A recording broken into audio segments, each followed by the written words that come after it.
enkulu yobuhle bokuphakama unyazo lwezulu. Amen. Zikhonze izinhle zenkosi, siyabonga ithuba esiliphiwayo obaba abaphathiswa bomsebenzi kaNkulunkulu ukuba sifakaze ngeindaba ezinhle zokuhamba okuhle kwalapha ekuphakameni. Amen. Ntwana omiyo phambi kwehamente eyingcwele, ntwana omncane kakhulu, kama umhlengi wakwaNgubane, zalwa intombi yakwaSipisi ezweni lakithi eMkhomazi. Amen. Lapha yana emzini wakithi eMvuyini eSibisini. Ngilapha ke kwaMakhutha ithempele ngiguqa kulo kwamanje kusehlalana emanzi Mtoti. Amen. Sikhonze izinhle zenkosi, sisenkonzweni enkulu yeSabatha. Lapha khona sizozwa izwi likaShembe, akabonga uNkulunkulu. Leli thuba obaba abashumayela abalivulayo lihle kakhulu ngoba lingikhumbuza amazwi akhulunywa incwadi yeBhayibheli eka-Amos 8 ivesi lakhona lika-11. Uthi uJehova mayekhuluma uthi bheka izinsuku ziyeza engothuma ngazo ukulamba ezweni. Uthi kodwa kobe kungasikhona ukulambela isinkwa, mhlasimbe bakhona sebelambile manje abafisa ukuthi bathole nezinto eziyangasethunjini, mhlawumbe bakhona nabawumile abafisa ukuthi baphuze. Kodwa lithi izwi likaNkulunkulu bheka izinsuku ziyeza ayothuma ngazo ukulamba ezweni. Uthi kodwa lokulamba kuyobe kufikile, kuyobe kungasikhona ukulambela isinkwa, nokomo kuyobe kufikile, kuyobe kungasikhona ukomela amanzi, kodwa kobe kuwukuzwa izwi likaJehova. Akabonga uNkulunkulu. Ithi mayiqhubeka ithi kuyosuka ngisho izintombi ezinhle nezinsizwe ezibukekayo, khona abantu abahle lapha ngaphandle abaye bathi mabeyibuka bayincome, bayibone behlakaniphile benjani. Ithi kodwa khona isikhathi esinjalo lapha labo bantu beyosuka behamba bendinda befuna leli lizwi lelo likhulunywa namhlanje ongalidelela nje ulibuka ungalinaki, kodwa ngelinye ilanga uzolidinga. Akabonga uNkulunkulu. Ithi kuyoba njalo bayosuka bayele befuna lelizwi. Ithi kodwa kuyobe sekunzima leso sikhathi ngoba bayobe bengasenakwazi ukulifumana. Akabonga uNkulunkulu. Indaba kaShembeke injalo nje. Mase ikhuluma sikhulumela khona ukuthi nangomhla ukuphela sibe nawo umvuzo ezulwini. Mawuya lapha ehlabeni zamaNazaretha ithi ingoma yakhe ithi sizizwile lezi zindaba. Ithi bayosinda ngazo nje abaningi, ithi ngisho umvuzo wazo awukho kunoma ikubani kodwa kulabo bantu abakhulumayo ngazo. Which means mawukhona esontweni kodwa ungakazi ukukhuluma ngendaba kaShembe, lo mvuzo akhulume ngawo kule ngoma awukwazi ukuba nawo.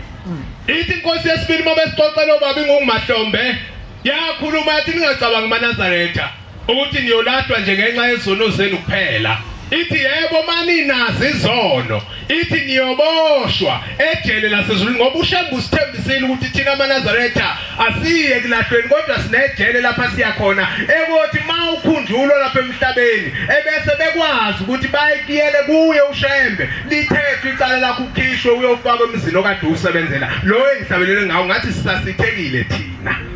Bese kuphameni ubabilanga ithi ningacabanga ukuthi niyolahlwa ngenxa yezono kuphela, uthi mani nazizono niyoboshwa ejele lasezulwini, uthi kodwa khona into enolahlwa ngayo impela. Base belalela babekhona. Yayisithi ungabatshela abantu indaba kaShembe. Akabonga uNkulunkulu. Amen. Thwa lapho lapho impela mawungabatshela abantu indaba kaShembe, noma uyinkosikazi noma uyintombi kuleli sonto noma ukhona nje kuloku kuhamba kwasekuphakameni, ukhuthalela ukuthi ngaso sonke isikhathi lapho hamba khona ubatshela abantu indaba kaNkulunkulu. Ayibongwe inkosi. Naseteksini nje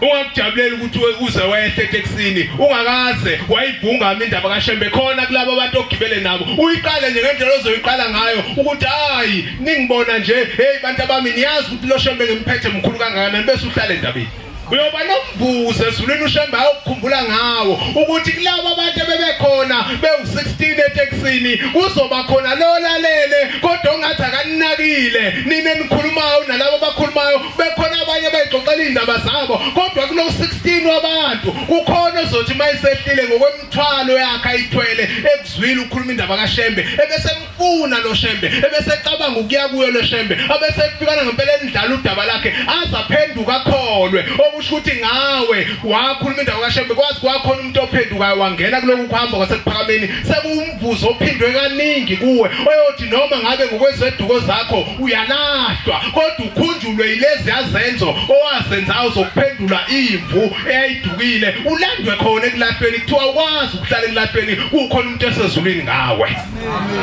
kuyinto ebalekile nje kakhulu yebo izinto beyiningi namhlanje abantu basho konke abakuthandayo kuyaye kube yinto edelelekayo kodwa indaba kaShembe wakwethu ningayeki ukuyikhuluma akabonga uNkulunkulu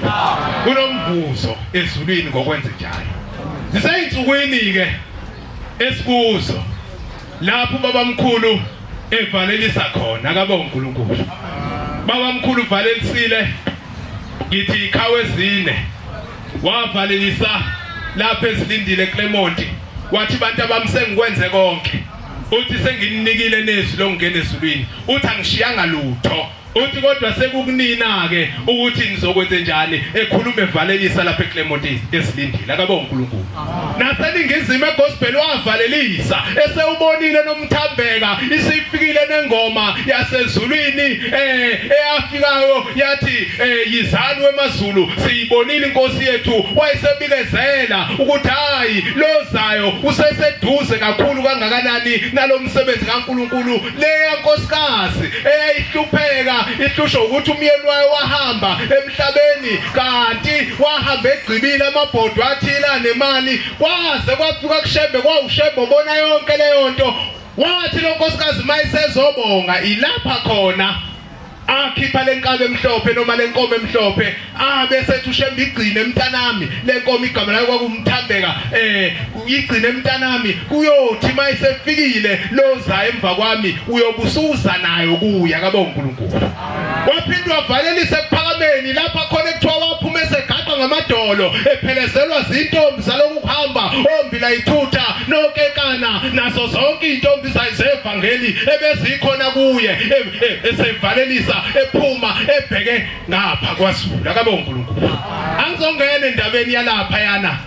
kwesikambazini angizofika emseleni lapha afikalala khona angizofika endabeni lapha abhabhadisa khona kwesenkosi uDube umagemegeme angizofika kubona konke lokho kodwa ngizama ukusikhumbuza ukuthi seyinsukwini ezinjani ukukhuluma kwethu ngaso sonke isikhathi akuhambisane nezikhathi esikuzo sihlale siwakhumbuza amaNazaretha isimo esikusona ukuthi seyinsukwini ezandulela isikhumbuzo somsunguli waleli bandla akabonga uNkulunkulu into enkulu le akusiyona into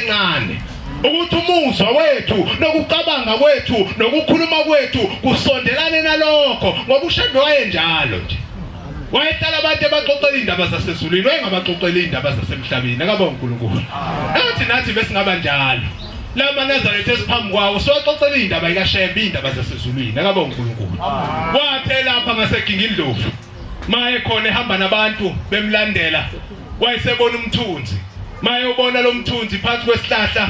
wathi hawu engathi ngaphumula nalabo abantu engihamba nabo wayesephumula base behlala phansi abantu wayesekhuluma indaba yasezulwini lezi abazali bethu abathi wayebatshela zona wayengabatsheli lezi eseyikhulunywa yithi namhlanje kodwa wayekhuluma indaba zasezulwini engathi nathi masimile phakathi kwamaNazaretha asikhuluma indaba zasezulwini wathi mayisemile phakathi kwalabo bantu kulomthunzi omuhla ubonile wase kusuka indoda lapha ngaphesheya yasinga yathi ubani lo muntu ome ngaphansi komthunzi weinkomo zabo wayesesondela lo muntu kuShembe ehleli nebandla wayesethi kuye hawu wemuntu unikwa ubani lo mthunzi ohlele ngaphansi kwawo ngoba kuhlala umuntu kulo mthunzi ilapha kuphumula khona inkomo zabo yaqhubeka nje into yasezulwini yakhuluma indaba kaNkulunkulu ayazi yamnaka lo muntu okhuluma base besondela abantu abaphambi kwayo ncike yenkosi engathi uyakhuluma lo yamuntu yayisithi yebo ngimzwile yasiqhubeka ikhuluma indaba kaNkulunkulu indaba ezinhle zikaShembe eziyisa abantu ezulwini akabonga uNkulunkulu ngoba ithi incwadi kaShembe efundwayo ma umuntu esefakwe egodini ithi ukuqonda kwethu sekuphelile ngalomuntu obekwayo namhlanje akabonga uNkulunkulu akekho noyedwa umuntu obanokuqonda ngohambo lomuntu nethuna ngaphandle kaShembe akabonga uNkulunkulu manje uShembe lezi indaba asixoxela zona indaba ezizosiyisa ekhaya yonke into ekhulunywa uShembe ayipheleli lapha emhlabeni lokhu ukuthi asiphi ingane asiphi imoto asiphi imisebenzi asenzele zonke lezi zinto esivama ukusukuma siguqe ngazo la kuyibonus yokusivezela ubukhulu bakhe ukuthi mkhulu kangakanani nokuthi uvele ezulwini kodwa inhloso yakhe ukuthi ngomhla kuphela singayidingi ingubo yomphefumulo mawukhothwe yilokhu ukhothwe inqaba ukholwa kwethu kuloku umNazaretha kuncike lapho ukuthi singabantu abahambayo yasho njalo inkosi yasePhameni ingumahlombe ngomunye unyaka mabe sixoxela iphethe inkonzo kuJuly ithi ningacabanga ukuthi njoba silapha nje sizosoda ithazile ukuzosoda la ithazile nokuzobonana ithazile nokuzogida uthi abanye batshelene baze bathi hayi weMasibanibani sesiyohlangana emgidini ithazile ukuzokwenza konke lokho ithi kodwa ukubuthana kwethu lapha kule ndawo ithi singabantu abahambayo ithi sihamba indlela yethuni yayisithi ngingumhambi emhlabeni akeli ikhona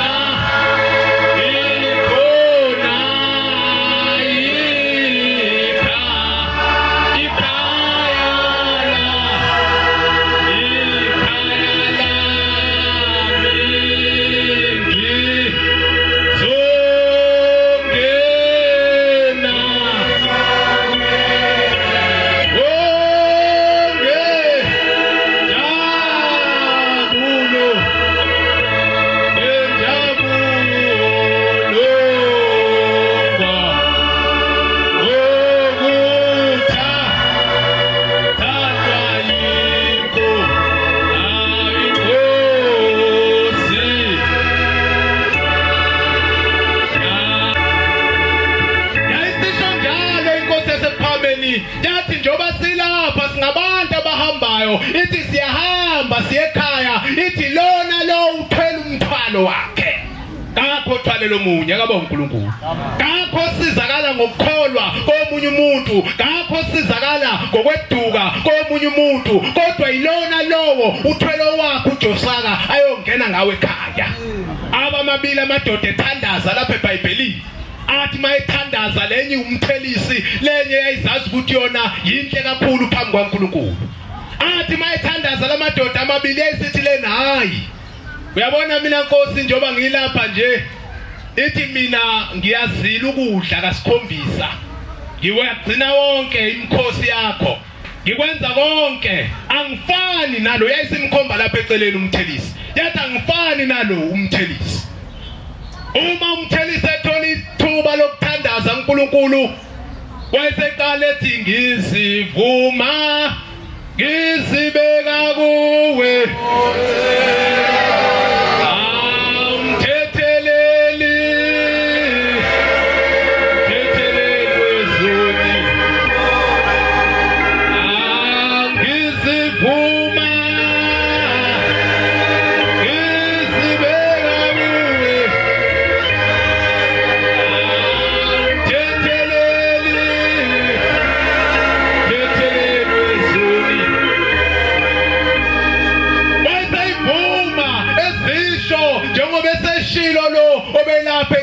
kodwa ma uNkulunkulu esezohlulela imithandazo yalabo bantu wawusuza ungazwakali umthandazo walo okade eyikhayisa ezazi yena eyibona yena ubungcono bakhe ezikhayisa phambi kwaNkulunkulu waze wazenza ngcono nangomne wabo olapha eceleni kwakhe